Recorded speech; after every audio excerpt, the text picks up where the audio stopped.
October 15th, 1943.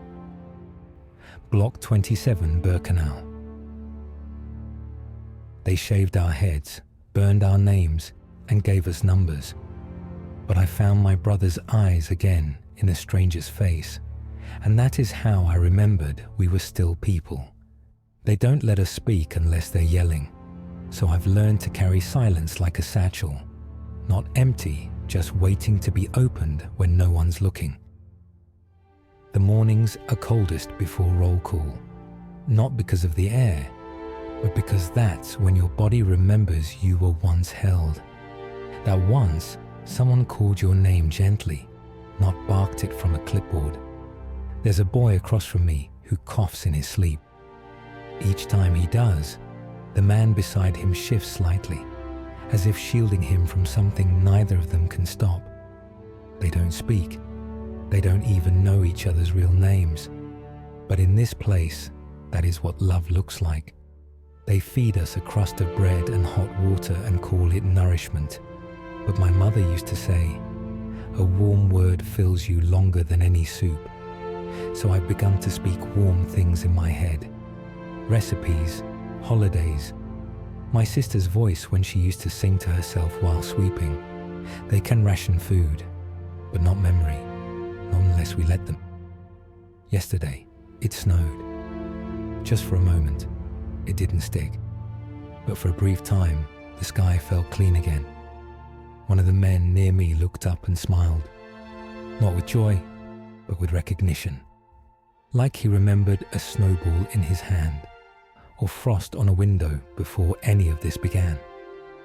I watched the flakes melt on the barbed wire and thought, even here, the sky still tries.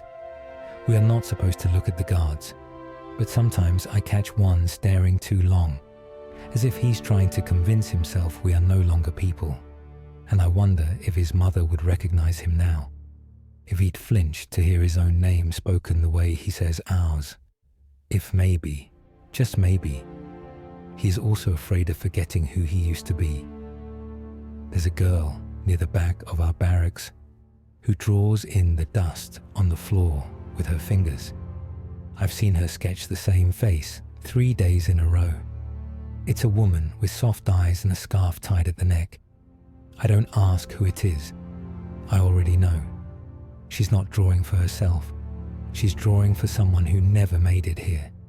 Someone who still deserves to be seen. The cold cracks our skin. The work breaks our backs. The fear lives in our teeth. But somehow, when we pass one another, we still nod. We still whisper. We still say things like tomorrow and maybe and still here. It's not rebellion. It's memory. Memory made visible. I used to write with ink. Now I write with breath. And one day, if I no longer have that, I hope someone finds these words in the dust, or in the slant of someone's shoulders, or in a sketch drawn on a floor that will be swept clean again.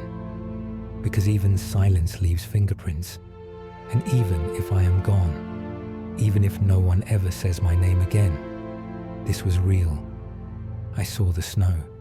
I heard the cough. I tasted the memory of soup and song. I looked into a stranger's eyes and found my brother looking back. I will not leave anything behind, not even this silence.